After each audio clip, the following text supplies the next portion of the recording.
I'm going to be looking at website analysis for various musicians that are popular and have been in the charts recently.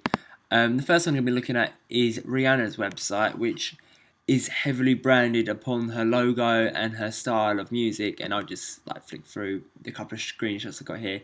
When you enter the site, it gives this sort of cube that's spinning, and it means it's loading up, and it's all focused around her logo, and that graphics itself is pushing her brand and pushing her icon and her image. Then if I go to here is what you're greeted with, it sort of pushes all her new music, and the taskbars all have sort of like the live shows that she's doing, press releases, music that's just been released, upcoming album, a single she's just released with Eminem, and it shows you the shop, and there you can select which country you're viewing from, so the language and currency can be changed for your shop, so when you buy merchandise from her. So I found with Rihanna's website, she really does promote her own brand, and she does promote her whole merchandise aspect and new releases a lot. She does promote music videos a lot, as she always puts in a lot of production value for them. Next one was Avicii's website, which is more of sort of a basic um, sort of graphic kind of design look, where it's just got the basic bar, again featuring news, music, gigs, about, although he doesn't have as much merchandise, so he doesn't have that as heavily introduced. Although on Avicii's is a lot more simple. It literally just features his new album, where you can, that's the front page, and upcoming gigs, as he's got one coming up in London and that. So that's the main focus for his website. The next one is another DJ, Swedish, and this is Steve Angelo. And again, he uses the same sort of stuff as Avicii, music, videos, behind the scenes kind of news, tours.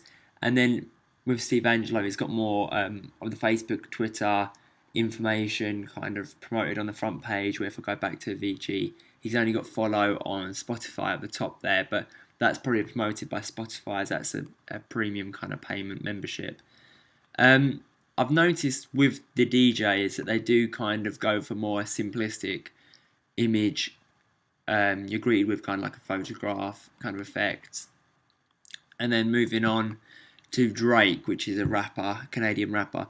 His website is, I think it's personally quite messy. It's literally, the background is just his new album artwork, and he's got home, biography, tour dates, music, videos, store, and then instead of having in an icon like Steve has here, you've got the Facebook, Twitter. They're quite nicely incorporated into the website. He's actually just got MySpace, YouTube, Twitter, OVO, which is his record label he owns, and a group he goes with. He promotes that, and then Drake Tour merchandise. So he promotes a lot of merchandise as well, much like Rihanna, which seems to be kind of like a genre-related kind of thing, as they have worked together, Drake and Rihanna, with music. So it sort of seems that the more composery DJs promote more social networking, whereas these guys, they promote more merchandise. Moving on is Maroon 5's website, which again it's got a lot going on, a lot in your face. The minute you go into it, you're greeted with this massive graphic, and it's their Strength in Numbers tour and album and that. And again, up there you've got news, shows, audios, videos, photos, fan club, and again they've got shop. But unlike the others, they've got literally about 1 million social icons at the top. But as there are four members in the band, they've got 4 different Twitter accounts. They've got the general one, three members in the band. They've got Adam, James, and PJ, and then they've got a shop icon, iTunes, Instagram. So this is kind of, I feel it's like a mixture of the two, where you're greeted by a large graphic, but there's still a lot going on. There's a lot of bars, there's a lot of options, a lot of social networking being pushed in your face. Again, I like it. I think at the moment all the websites I've seen really do relate to the artist and push like their most recent kind of records and material they're making. This is the final one, which is one of the most simple ones. It's Swedish House Mafia, which this is like literally the site. It's their logo at the top, which is 3 spray can kind of effects and then their video. They have broken up now, but their website is still live, and I do like it. It's just, again, looking back at Avicii and Steve Angelo's, I've find with like the European DJs and that, they go for more of a simplistic effect, and I prefer it. I think it's a cleaner look, and they also get their brand image across.